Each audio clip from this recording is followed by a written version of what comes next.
And welcome back to graduation place. तो हमने अपनी पिछली वीडियो में सैलरी से रिलेटेड सब कुछ डिस्कस कर लिया था। आज हम उससे रिलेटेड उसके न्यूमेरिकल्स करेंगे ताकि जो हमने डिस्कस किया था वो हमारे को बहुत अच्छे से क्लियर हो जाए पेपर के पॉइंट ऑफ व्यू से। बेसिकली इस चैप्टर के हमारे पेपर में क्वेश्चन ही आता है, न्यूमेरिकल ही आता है।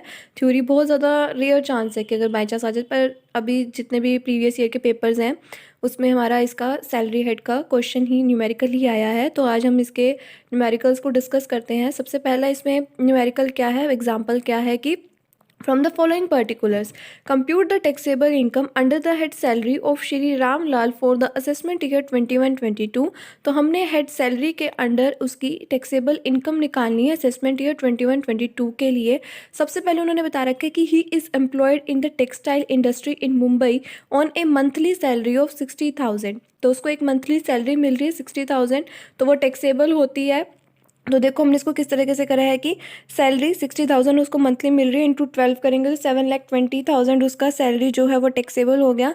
साथ में ही उन्होंने हमारे को सेकंड पॉइंट में क्या बात बोली है कि in addition he is entitled to 1% commission on sales achieve through him which computed to 10 lakh for the previous year.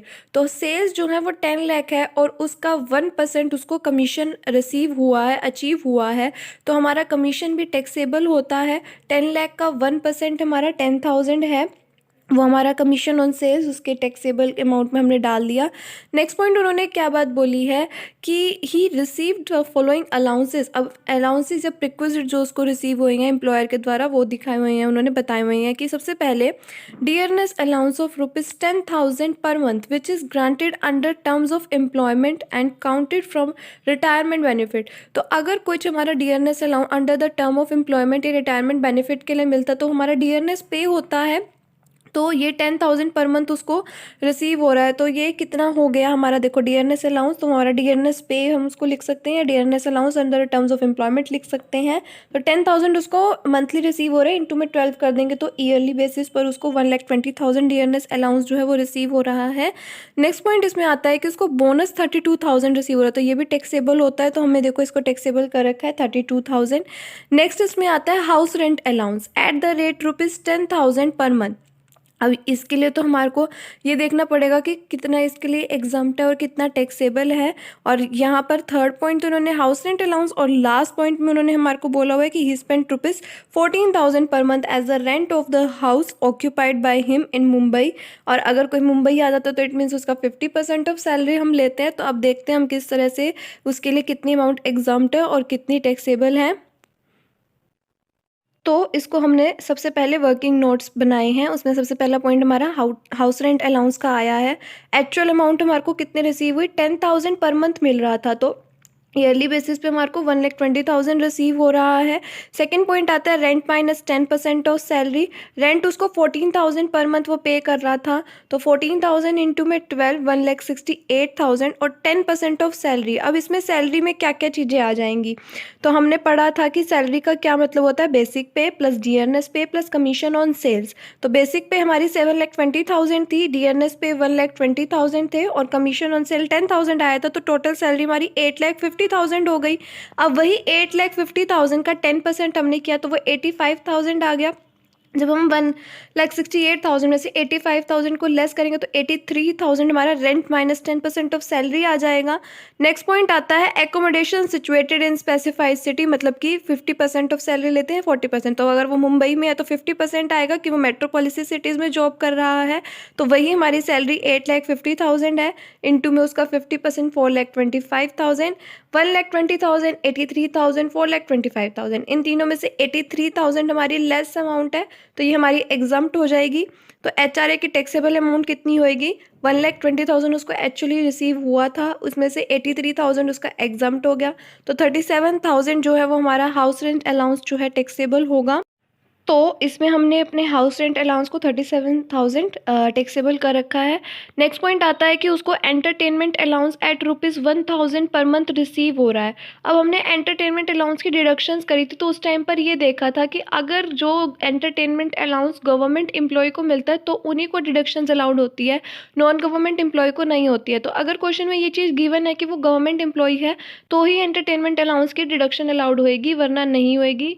और अगर नहीं गिवन है तो हम ये चीज़ चीज़ मान लेते हैं कि वो नॉन गवर्नमेंट एम्प्लॉई है। तो इस क्वेश्चन में हमारे को नहीं दे रखा है, तो सिर्फ हमारा एंटरटेनमेंट अलाउंस जो उसको 1000 पर मंथ रिसीव हो रहा है वो टैक्सेबल होगा, इसमें कोई भी उसको डिडक्शन अलाउड नहीं होगी। तो उसको entertainment allowance 1000 per month receive हो रहा था, फुल ईयर के हिसाब से इंटू में अगर 12 कर देंगे तो 12,000 उसका ईयर के हिसाब से टैक्सेबल हो गया। तो इसमें नेक्स्ट पॉइंट आता है कि employer paid ₹1000 income tax on perquisite. तो अगर एम्प्लॉयर एम्प्लॉय का इनकम टैक्स पे करता है प्रिक्विजिट पे तो वो एग्जम्प्ट होता है। नेक्स्ट पॉइंट इसमें है कि employer provided a travel concession of ₹3,500 for his employ to Shimla during the leave. Assume that the leave travel concession fulfil the condition prescribe by the central government. तो चाहे लीव ट्रैवल कंसेशन उसको कितना भी मिला हो, तो अगर ये किसी भी एम्प्लॉय को मिलता है एम्प्लॉयर के द्वारा तो वो एग्जम्प्ट होता है। तो हमने इसमें देखो कि employer paid income tax on perquisite और employer provided leave travel concession इन दोनों को ही एग्जम्प्ट कर रखा है।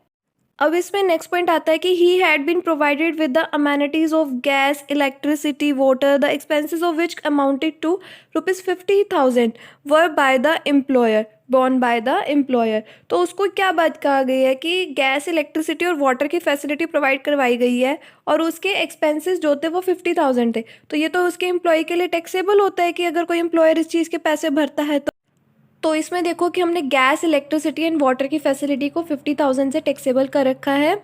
अब इसमें नेक्स्ट पॉइंट आता है कि he and his employer each contributed 14.5% of his salary to a recognized provident fund. The interest credited to this for the previous year at 9.5% rate of interest amounted to ₹9,800। तो उसका 14.5% उन्होंने contribute किया, मतलब 2.5% extra करे, 12% of salary exempt होता है। तो 2.5% of salary जो उन्होंने एक्सेस किया है एम्प्लॉय को तो वैसे ही वो एग्जाम्प्ट होता है, एम्प्लॉयर का टैक्सेबल होगा। अब हमने इंटरेस्ट का पॉइंट और देखना है कि 9.5% ऑफ सैलरी क्या कहते हैं वो हमारा टैक्सेबल एग्जाम्प्ट होता है, सॉरी। तो अगर वो उसे एक्सेस करते हैं तो वो टैक्सेबल होता है। 9.5 उन्होंने बताया रखे, 9,800 है। तो देखते हैं कि ये टैक्सेबल किस तरह से होएगा, पॉइंट्स ये वाले दोनों। तो अब इसमें ये पॉइंट आता है एनुअल एसरेशन की, उसको जो आरपीएफ में एम्प्लॉयर ने एक्सेस में कंट्रीब्यूशन किया था 2.5% का, और इसमें हमने इंटरेस्ट को नहीं लिया क्योंकि उन्होंने पहले ही बताया था कि 9.5% ही उन्होंने लिया है उसको इंटरेस्ट जो है। तो वो अगर 9.5 तक लेते हैं तो वो एग्जाम्प्ट होता है, पर इसमें उन्होंने कंट्रीब्यूशन 2.5% ज़्यादा किया था तो हमने उसको टैक्सेबल किया था। इसमें सैलरी कैसे होएगी, बेसिक पे प्लस डीएनएस पे प्लस कमीशन ऑन सेल। इसमें भी हमारी सैलरी वही होएगी जो हमारी हाउस रेंट अलाउंस में थी। तो ये इस तरह से हमारा एनुअल एसरेशन देखो किस तरह से हमने इसको इसी तरीके से टैक्सेबल किया है। इसके बाद हमारी टोटल आ जाएगी ग्रोस सैलरी और उसमें से हम अपनी डिडक्शंस को लेस कर देंगे। तो स्टैंडर्ड डिडक्शंस हमारी लेस होएगी under the section 16 subsection 1A 50,000। और एंटरटेनमेंट अलाउंस की तो इसमें होनी नहीं, कि मैंने आपको पहले बताया था कि वो नॉन गवर्नमेंट एम्प्लॉय के लिए डिडक्शन अलाउड नहीं होती हैं।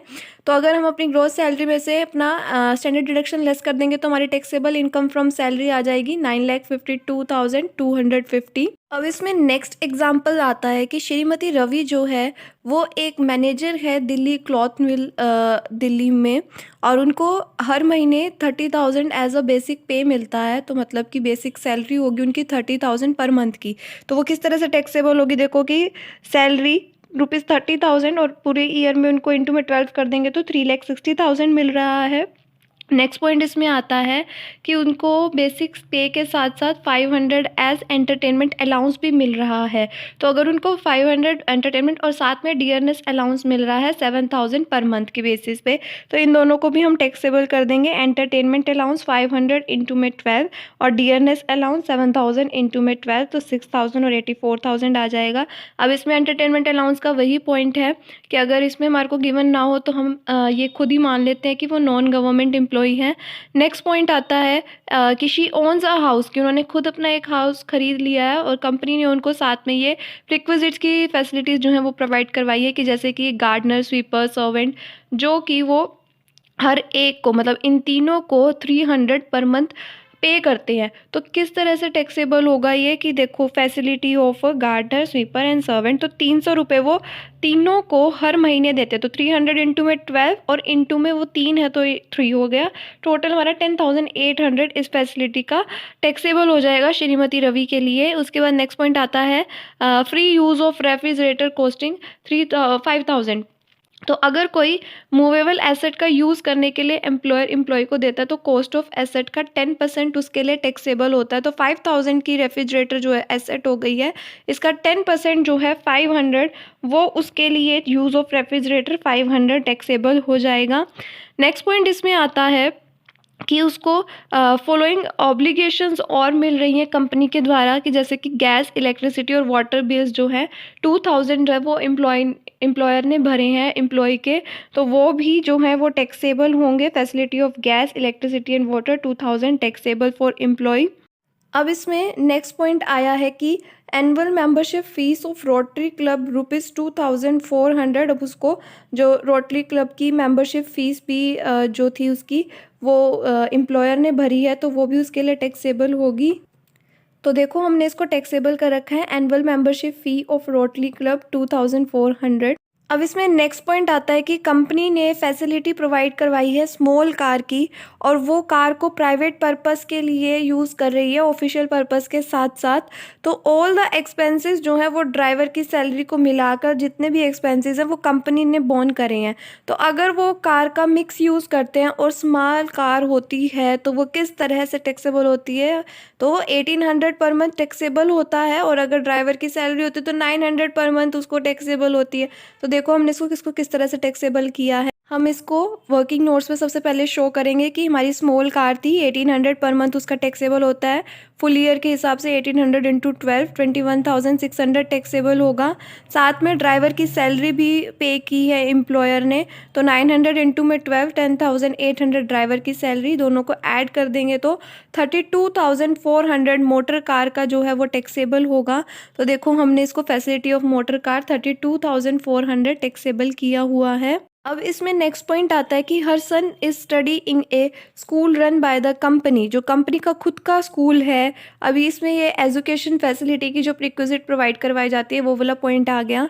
तो एनुअल एक्सपेंसेस जो कंपनी पर स्टूडेंट पर बोन करती है वो 3,600 है, एनुअल है। और बट हैड, और उन्होंने साथ में हमारे को कंफ्यूज करने के लिए दे रखा है कि अगर वो क्या कहते हैं दूसरे एजुकेशन जो कि उसी स्कूल के पास में कोई एजुकेशन इंस्टीट्यूशन है, तो वो उस एजुकेशनल इंस्टीट्यूशन में अगर उसका बच्चा पढ़ता है तो वो 1,200 क्या कहते हैं ड्यूरिंग द ईयर वो उसके लिए एक्सपेंसेस होते हैं एम्प्लॉय के लिए। तो अब इसमें पॉइंट आता है, तो अगर 1,000 रुपीज़ से एक्सीड नहीं करता है पर मंथ तो वो टैक्सेबल नहीं होता है। प्रिक्विजिट की जो फैसिलिटी, एजुकेशन फैसिलिटी प्रोवाइड करवाई जाती है, तो ये तो एनुअली बोल रहे हैं ₹3,600 जो है वो उसको एम्प्लॉयर चार्ज कर रहा है, तो 1,000 तो पर मंथ ही उसका एग्जम्प्ट हो गया। मतलब ये तो पूरी अमाउंट ही हमारी एग्जम्प्ट हो गई है।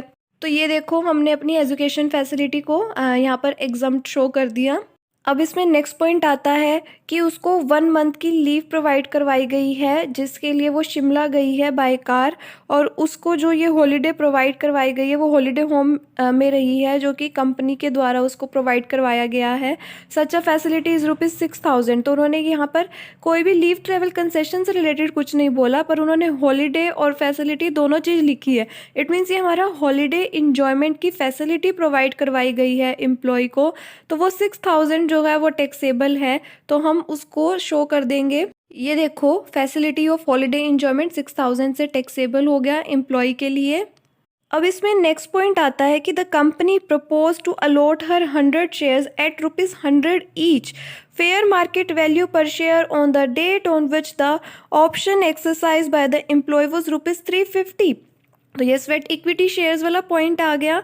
तो इसमें क्या पॉइंट होता है कि जो भी फेयर मार्केट वैल्यू होगी जब ऑप्शन एक्सरसाइज में आया तो वो हमारी अमाउंट हो गई टैक्सेबल। उसमें से अगर कुछ एम्प्लॉय से रिकवर किया है तो उसको हम लेस कर देंगे, तो उसके बाद हमारी एम्प्लॉय की टैक्सेबल टोटल अमाउंट आ जाएगी। तो इन्होंने क्या बात बोली कि फेयर मार्केट वैल्यू 350 है और 100 के शेयर्स है, तो 350 इंटू में 135,000 की हमारी अमाउंट हो गई। और उस टाइम पर जब उसने वो शेयर लिए तो वो 100 ईच के थे, तो वो उसके रिकवर कितने किए गए, मतलब एम्प्लॉय से 100 इंटू में 100, तो वो 10,000 उससे रिकवर किए गए हैं। तो अब देखते हैं हम इसको किस तरह से टैक्सेबल करेंगे। हमने इस पॉइंट को वर्किंग नोट्स में लिखा, स्वेट इक्विटी शेयर्स, वही बात जो मैंने आपको पहले बताई थी कि जो हमारी फेयर मार्केट प्राइस होगा 350 इंटू में 35,000 उसके लिए टैक्सेबल होने चाहिए थे, पर एम्प्लॉय से उन्होंने 100 इंटू में 100 10,000 रिकवर किए थे। तो स्वेट इक्विटी शेयर्स की 25,000 की टोटल अमाउंट जो है वो एम्प्लॉय के लिए टैक्सेबल होगी। तो देखो हमने इसको टैक्सेबल कर रखा है 25,000 स्वेट इक्विटी शेयर्स। इस सभी को ऐड करने के बाद हमारी ग्रोस सैलरी आ जाएगी 5,29,100। स्टैंडर्ड डिडक्शंस हम इसमें लेस कर देंगे under the section 16 sub section 1A। तो उसके बाद हम अगर 50,000 लेस करेंगे तो हमारी टैक्सेबल इनकम फ्रॉम सैलरी आ जाएगी 4,79,100। अब इसमें नेक्स्ट एग्जांपल आता है कि हमारे को उसकी टैक्सेबल सैलरी निकालनी है श्रीमती गोपी देवी जी की, जो कि कानपुर से हैं।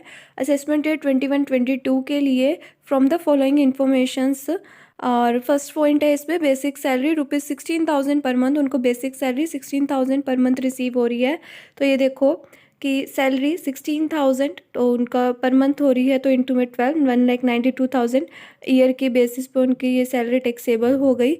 अब इसमें नेक्स्ट पॉइंट आता है डियरनेस अलाउंस जो है उनका ₹4,000 पर मंथ उनको रिसीव हो रहा है as per the terms of employment. तो मतलब कि ये डियरनेस पे हो गया, तो हम इसको dearness allowance under the terms of employment या डियरनेस पे दोनों में से कुछ भी लिख सकते हैं। 4,000 इनको पर मंथ रिसीव हो रहा है, इंटू में 12 कर देंगे तो ईयर के बेसिस पे उनको 48,000 रिसीव हो रहा है, जो कि टैक्सेबल है।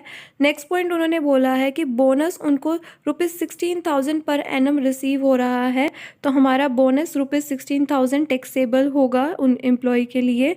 नेक्स्ट पॉइंट इसमें आता है कि रेंट फ्री एकोमोडेशन प्रोवाइड करवाया जा रहा है एम्प्लॉयर के द्वारा कानपुर में, जहाँ की पॉपुलेशन जो है वो 25 लाख से ज़्यादा है। और फेयर रेंटल वैल्यू, ये हमारे को कन्फ्यूज़ करने के लिए फेयर रेंटल वैल्यू भी दे रखी है जो कि 60,000 पर एनम है। अब उसके साथ में हमारे को कॉस्ट ऑफ फर्नीचर भी दे रखी है 20,000। तो अब ये किस तरह से होगा, तो हमने ये हमारे को ये चीज़ पता है कि हम सबसे पहले वर्किंग नोट्स में आ जाएंगे। तो हमारे को ये चीज़ पता है कि जहाँ की जो पॉपुलेशन है वो 25 लाख से एक्सीड कर जाती है, तो वहाँ पर हम 15% ऑफ सैलरी लेते हैं। अब इसमें सैलरी क्या क्या आएगा, बेसिक पे होगी हमारी, डियरनेस पे हो गया, बोनस हो गया, और जो भी हमारी टैक्सेबल अलाउंस है वो हो गए। अब हमारे को इस क्वेश्चन में सिर्फ एंटरटेनमेंट अलाउंस दे रखा है जो कि टैक्सेबल है, तो हमने यहाँ पर बेसिक पे के साथ डियरनेस पे के साथ बोनस लेकर साथ में एंटरटेनमेंट अलाउंस ले लिया जो कि हमारा 12,000 है। तो इससे हमारी टोटल सैलरी आ गई 2,68,000। तो 15% ऑफ 2,68,000 40,200 हो गया। साथ में उन्होंने हमारे को कॉस्ट ऑफ फर्नीचर दे रखी थी 20,000, तो उसका हम 10% लेते हैं, ऐड कर देंगे तो 2,000। तो हमारी रेंट फ्री एकोमोडेशन की टैक्सेबल अमाउंट 42,200 हो गई। देखो हमने यहाँ पे रेंट फ्री एकोमोडेशन 42,200 टैक्सेबल कर रखा है। अब हमारा वही नेक्स्ट पॉइंट आ गया कि एंटरटेनमेंट अलाउंस जो है वो प्रोवाइड करवाया जा रहा है ₹1,000 पर मंथ। तो वो हमारा एंटरटेनमेंट अलाउंस 1,000 इंटू में 12 कर देंगे, पर मंथ के बेसिस पे था तो पूरे साल के लिए इंटू में 12, तो 12,000 उसके लिए टैक्सेबल हो गया। नेक्स्ट पॉइंट उन्होंने क्या बोल रखा है, नेक्स्ट के जैसे कि 3 पॉइंट बोल रखे हैं कि उसका खुद का कंट्रीब्यूशन आरपीएफ में 15% है, तो वो हमारा एग्जम्प्ट होता है।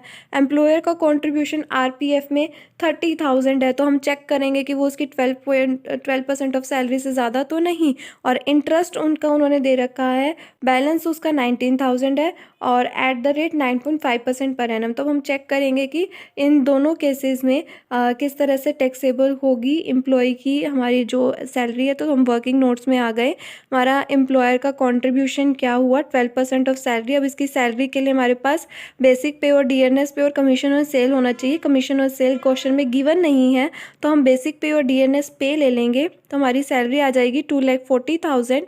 तो 2,40,000 का 12% 28,800 है, पर 30,000 उन्होंने कंट्रीब्यूट किए हैं। इट मीन्स 1,200 उन्होंने ज़्यादा कंट्रीब्यूट करे हैं। उसके बाद 9% ऑफ सैलरी हमारा 22,800 होनी चाहिए। और उन्होंने क्या बात कही है कि उन्होंने 19,000 इंटरेस्ट उनको रिसीव हुआ है, मतलब 9.5% से कम है, इसलिए इंटरेस्ट भी एग्जाम्प्ट है। सिर्फ 1,200 जो हमारे एम्प्लॉयर का कंट्रीब्यूशन एक्सेस है वो टैक्सेबल होगा। देखो एनवलस्ट्रेशन 1,200 से टैक्सेबल किया हुआ है। नेक्स्ट पॉइंट इसमें उन्होंने हमारे को बता रखा है कि लार्ज मोटर कार प्रोवाइड करवाई गई है, जो कि ऑफिशियल और पर्सनल दोनों यूज़ के लिए प्रोवाइड करवाई गई है। और साथ में एक ड्राइवर भी उसको क्या कहते हैं प्रोवाइड करवाया गया, तो प्रोवाइड करवाई गई थी। तो 2,400 इंटू में 12 टैक्सेबल हो गए, और साथ में ड्राइवर की सैलरी 900 इंटू में 12, तो हमारे मोटर कार टैक्सेबल हो गई 39,600 की अमाउंट से। तो देखो हमने फैसिलिटी ऑफ मोटर कार 39,600 से टैक्सेबल कर रखी है। इससे हमारी ग्रोस सैलरी आ जाएगी 3,51,000, और इसमें से हम अपनी standard deduction under the section 16 सब हेड 1A के करेंगे। तो 50,000 अगर हम लेस करते हैं तो हमारी टैक्सेबल इनकम आ जाएगी ग्रोस सैलरी में से, अगर लेस करेंगे तो वो 3,01,000 हमारी टैक्सेबल इनकम आ गई सैलरी की। अब इसमें नेक्स्ट एग्जांपल आता है। इसमें मिस्टर राजीव जो है वो एक सेल्स ऑफिसर है कंपनी में वाराणसी में, जिनको एक फर्निश्ड इनकम मिली है प्रीवियस ईयर में 2021 के। तो वो किस तरह से है वो हम डिस्कस करते हैं। तो पहला पॉइंट इसमें क्या आता है कि उसको basic salary 25,000 per month receive हो रही है, तो 25,000 इंटू में 12 कर देंगे तो हमारी ईयर के बेसिस पर वो 3 लाख टैक्सेबल हो गई। नेक्स्ट पॉइंट इसमें आता है कि डियरनेस अलाउंस जो है वो 50% ऑफ बेसिक सैलरी है, तो हमारा डियरनेस अलाउंस हम हमारा जो 3 लाख आई थी उसका 50% ले लेंगे, 1,50,000 हमारा डियरनेस अलाउंस इसमें टैक्सेबल होगा। अब हमने यहाँ पर डियरनेस पे लिखा है, ये हम क्यों लिखा है ये मैं आपको साथ में क्वेश्चन में बताऊँगी जब इसका पॉइंट आएगा। तो इसमें अब नेक्स्ट पॉइंट आता है कि उन्होंने बोला कि ट्रांसपोर्ट अलाउंस जो है वो 1,800 पर मंथ प्रोवाइड करवाया गया for commuting between home and office. तो अगर ट्रांसपोर्ट अलाउंस इसके लिए घर से ऑफिस तक और ऑफिस से घर तक के लिए प्रोवाइड करवाया जाता है तो वो टैक्सेबल होता है, वो सिर्फ हैंडीकैप लोगों के लिए एग्जाम्प्ट होता है। तो यहाँ पर 1,800 पर मंथ है, तो 1,800 इंटू 12 कर देंगे तो 21,600 ट्रांसपोर्ट अलाउंस टैक्सेबल होगा। नेक्स्ट पॉइंट इसमें आता है कि उन्होंने बोला कि चिल्ड्रन की एजुकेशन अलाउंस जो है वो 2 चिल्ड्रन के लिए उसको 350 पर मंथ मिलता है पर चाइल्ड, और उन्होंने 10,000 जो है उसकी ट्यूशन फीस पर खर्च करा। तो उन्होंने खर्च किया उससे हमारे को फ़र्क नहीं पड़ता है, हमने सिर्फ उसके अलाउंस की ही टैक्सेबल अमाउंट देखनी है। तो वो देखो किस तरह से होगा। तो वो 100 रुपीज़ जो है वो पर चाइल्ड एग्जाम्प्ट होते हैं अप टू 2 चिल्ड्रन, और उनको 2 चिल्ड्रन के लिए ₹350 पर मंथ ईच मिल रहा था। तो ₹250 ईच जो है वो टैक्सेबल होगा पर मंथ, तो इसलिए 250 इंटू में 12 और इंटू में 2 चिल्ड्रन थे तो 2, तो इसलिए 6,000 जो है वो एजुकेशन अलाउंस एम्प्लॉय के लिए टैक्सेबल है। नेक्स्ट पॉइंट इसमें आता है कि जो कंपनी है वो एमिनिटीज़ प्रोवाइड करवाती है, फ्री लंच की, फ्री रिफ्रेशमेंट की ऑफिस में ही। तो उसकी कॉस्ट क्या आती है, तो मैंने आपको बताया था कि अगर फ्री लंच मतलब कि फ्री मील प्रोवाइड करवाई जाती है तो वो ₹50 पर मील जो है वो एग्जम्प्ट होता है। अब इसमें ₹60 है, इट मीन्स 10 पर मील जो है टैक्सेबल होगा, और वो 300 डेज़ के लिए मिली है। तो देखो हमने इसमें फ्री मील 10 रुपीज़ इंटू में 300 डेज़ के लिए, तो 3,000 उसकी टैक्सेबल होगी। और उन्होंने साथ में बोला है कि फ्री रिफ्रेशमेंट ₹30 उनको 300 डेज़ के लिए मिल रहा है, तो वो तो हमारी एग्जम्प्ट होती है वर्किंग आवर्स में अगर कोई रिफ्रेशमेंट वगैरह मिलती है तो हमने देखो यहाँ पर एग्जम्प्ट कर रखा है इसमें। अब नेक्स्ट पॉइंट आता है कि जो कंपनी है उन्होंने रेंट फ्री एकोमोडेशन प्रोवाइड करवाई है, और जिसका एनुअल रेंट जो है वो 70,000 है। तो अब हम अपना रेंट फ्री एकोमोडेशन किस तरह से निकालेंगे। देखो कि अगर हमारे को कोई भी पॉपुलेशन से रिलेटेड कुछ गिवन नहीं होता है तो हम ये चीज़ मान लेते हैं कि 15% ऑफ सैलरी और एक्चुअल रेंट इन दोनों में से जो भी लेस होगा वो टैक्सेबल होगा। तो रेंट फ्री एकोमोडेशन के लिए सैलरी में क्या क्या पॉइंट आता है, बेसिक सैलरी, डियरनेस पे, ट्रांसपोर्ट अलाउंस और एजुकेशन अलाउंस। तो जो भी मतलब हमारे ऑल टैक्सेबल अलाउंसेस, तो हमारे अभी इसमें ट्रांसपोर्ट और एजुकेशन अलाउंस है। तो 3 लाख की हमारी बेसिक सैलरी, डियरनेस पे हमारा 150 का था, ट्रांसपोर्ट अलाउंस 21,600 और एजुकेशन 6,000। तो टोटल हमारी 4,77,600 सैलरी आ गई। उसका 15% 71,640 हो गया और एक्चुअल रेंट जो है वो 70,000 है। इन दोनों में से लेस 70,000 है, तो रेंट फ्री एकोमोडेशन 70,000 से टैक्सेबल हो गया। देखो हमने 70,000 से टैक्सेबल कर रखा है। अब इसमें नेक्स्ट पॉइंट आता है कि कंपनी ने क्या किया कि कार को ट्रांसफ़र कर दिया एम्प्लॉय को 2,50,000 में, जो कि 1/8/2020 में किया था, और उस कार को कंपनी ने 5 लाख में परचेज़ किया था 1/7/2018 में। तो अगर हम किसी भी कार को ट्रांसफ़र करते हैं तो उसकी किस तरह से करेंगे, तो देखो सबसे पहले कॉस्ट ऑफ कार क्या थी हमारी 2018 में 5 लाख की थी, और उस पे अगर हमने पढ़ा था अगर कोई हम ट्रांसफ़र करते हैं मोटर कार को तो उस पर डेप्रिसिएशन रिटर्न डाउन वैल्यू के हिसाब से 15% से लेस करते हैं। तो 75,000 हमने लेस कर दिया, तो 2019 में उस कार की वैल्यू 4,25,000 हो गई। उसमें हमने फिर 15% लेस करा, तो 63,750 लेस करने के बाद 3,61,250 हमारे प्रीवियस ईयर में कार की वैल्यू हो गई। अब ये सिर्फ टैक्सेबल नहीं होगी, क्योंकि 2,50,000 क्या कहते हैं एम्प्लॉय ने उसके पैसे भी दिए हैं, उससे रिकवर भी किए गए हैं। तो देखो किस तरह से कि भाई जो हमारी 2020 में प्रीवियस ईयर में 3,61,250 की कॉस्ट आ गई थी, अब उससे जो 2,50,000 रिकवर किए गए थे उसको लेस कर देंगे, तो हमारी एम्प्लॉय के लिए 1,11,250 ट्रांसफ़र ऑफ मोटर कार की अमाउंट टैक्सेबल। तो अब हमने इसमें ट्रांसफ़र ऑफ मोटर कार में 1,11,250 को टैक्सेबल किया हुआ है। अब इसमें नेक्स्ट पॉइंट आता है कि जो कंपनी है उन्होंने 15,000 कंट्रीब्यूट किया है उसकी सैलरी का और डियरनेस अलाउंस का रिकॉग्नाइज प्रोविडेंट फंड में, और इंटरेस्ट जो है वो क्रेडिटेड किया गया है 10%, जो कि 60,000 है प्रीवियस ईयर में। तो अब हम आपको पॉइंट बताएंगे कि हमने इसमें डियरनेस पे क्यों लिखा। तो अगर डियरनेस अलाउंस जो है और सैलरी दोनों को कंट्रीब्यूट किया गया है आरपीएफ में, इट मीन्स वो डियरनेस अलाउंस जो है वो सैलरी का बेसिक पार्ट है जिसको हम डियरनेस पे कहते हैं, या वो रिटायरमेंट बेनिफिट के लिए अब वो हो गया डियरनेस अलाउंस, इसलिए हमने वहाँ पर डियरनेस अलाउंस की जगह डियरनेस पे लिखा था। तो अब ये किस तरह से कंट्रीब्यूट किया गया है अब हम वो देखते हैं।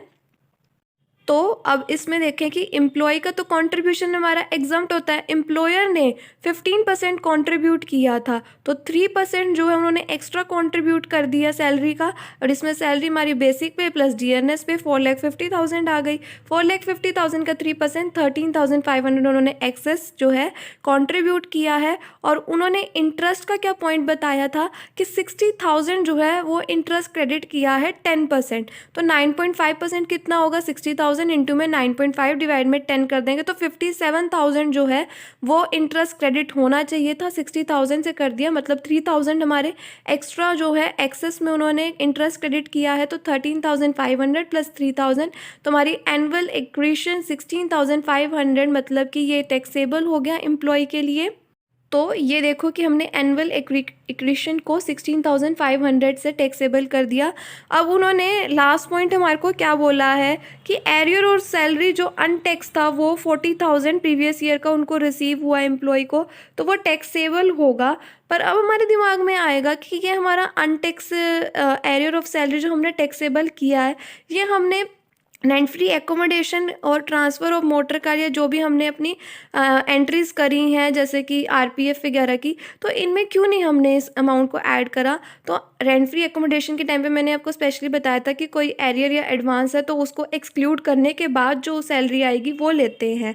और वैसे भी तो अगर कोई ऐसा पॉइंट आ जाए कि कोई एरियर ऑफ सैलरी है, एडवांस ऑफ सैलरी है, तो वो रेंट फ्री एकोमोडेशन की सैलरी हो गई या कोई भी जिसमें हम अपनी सैलरी अलग से कंप्यूट कर उस अमाउंट को निकालते हैं, तो उसमें वो क्या कहते हैं इंक्लूड नहीं होती है, इसको हम अलग ही रखते हैं। तो इसको अब सबको ऐड करने के बाद हमारी ग्रोस सैलरी आ जाएगी, और उसमें से हम अपने स्टैंडर्ड डिडक्शन 50,000 की लेस कर देंगे, तो टैक्सेबल इनकम फ्रॉम सैलरी 6,68,350 आ जाएगी।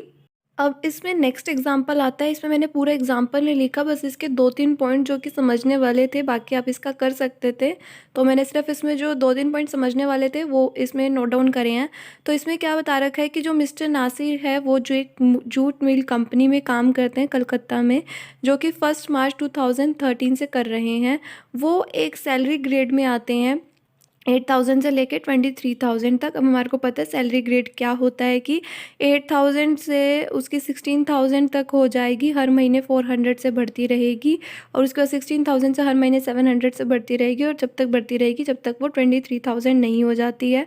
और साथ में उन्होंने हमारे को ये इन्फॉर्मेशन दी है कि जो सैलरी है वो फर्स्ट डे को नेक्स्ट मंथ के ड्यू होती है, तो वो किस तरह से टैक्सेबल होगी। तो हमने सबसे पहले 21 तक निकाल ली अपनी 1 मार्च से कि हमारी कितनी इंक्रीमेंट हुआ होगा। तो 21 तक हमारी सैलरी जो है वो 400 से इंक्रीज़ होते होते 11,200 तक आ गई। अब इसमें ना पॉइंट डिस्कस करने वाला क्या था, यूँ तो आप कर सकते थे, पर इसमें पॉइंट डिस्कस करने वाला ये था कि वो जो 1 मार्च को हर महीने जो है उसकी सैलरी 400 से इंक्रीज़ हो रही थी। तो आप वो 9+3 या 10+2 में कंफ्यूज ना हो, इसमें इन्होंने 1 मार्च की डेट दे रखी है कंफ्यूज करने के लिए। तो वो 1 मार्च से ही पहले उसकी टैक्सेबल होनी चाहिए थी। ये 10+2 वाला केस है। तो इसमें क्या होता था कि हमारा 1 मार्च से लेकर 28 फ़ेब तक जो है वो टैक्सेबल होती थी, जो हमारी सैलरी होती है अगर फर्स्ट डे पर रिसीव होती है नेक्स्ट मंथ के, तो ये वो वाला केस है। पर इसमें उन्होंने 1 मार्च को ही उनकी सैलरी जो है वो बढ़ रही है, तो इस करके इसमें 1 मार्च 2020 से लेके 28 फ़ेब 2021 तक तो एक ही सैलरी रही, तो उसको हम इनटू में 12 कर देंगे। इसमें 10+2 वाला कोई चक्कर नहीं होगा, बस इसमें ये 1 मार्च का डेट दे रखी थी, ये कन्फ्यूज़न करने वाला था। इस करके मैंने ये पॉइंट डिस्कस किया उसमें। उसके बाद इस क्वेश्चन में ये पॉइंट भी आपको गिवन होगा कि प्रोविडेंट फंड से उसने अपनी डॉटर की मैरिज के लिए कुछ लोन निकाला, तो वो तो उसका ही प्रोविडेंट फंड है, वो जो मर्जी करे, वो सैलरी से रिलेटेड कुछ नहीं होता, तो वो एग्जम्प्ट हो गया उसके कारण। और एनकैशमेंट ऑफ लीव अगर उसने करवाई है, तो ये नेक्स्ट चैप्टर में टॉपिक आएगा कि जब वो अपनी लीव ट्रैवल कंसेशन जो उसको रिसीव होता है, तो अगर वो ड्यूरिंग सर्विस उसको एनकैश करवा देता है, तो वो टैक्सेबल होता है हर एक एम्प्लॉय के लिए, चाहे वो गवर्नमेंट हो चाहे नॉन गवर्नमेंट हो। इसलिए एनकैशमेंट ऑफ लीव ये टैक्सेबल है। आज हमारा salary income from salary chapter complete हो गया है, और कल हम इससे रिलेटेड मतलब कि इससे रिलेटेड क्या कि वो एक पार्ट है इसका इनकम फ्रॉम सैलरी का, रिटायरमेंट के टाइम पर क्या क्या चीज़ें टैक्सेबल होती हैं, तो वो वाला चैप्टर 6 जो है वो शुरू करेंगे। तो आज के लिए बस इतना ही। अगर आपको मेरी वीडियो पसंद आई हो तो please do like, subscribe and share my channel, and don't forget to press the bell icon, and please do comments. And अगर आपको मेरे लिखे हुए नोट्स चाहिए हो तो आप मुझे मेरी जीमेल पर कांटेक्ट कर सकते हैं। My Gmail ID graduationplace756@gmail.com। Thank you.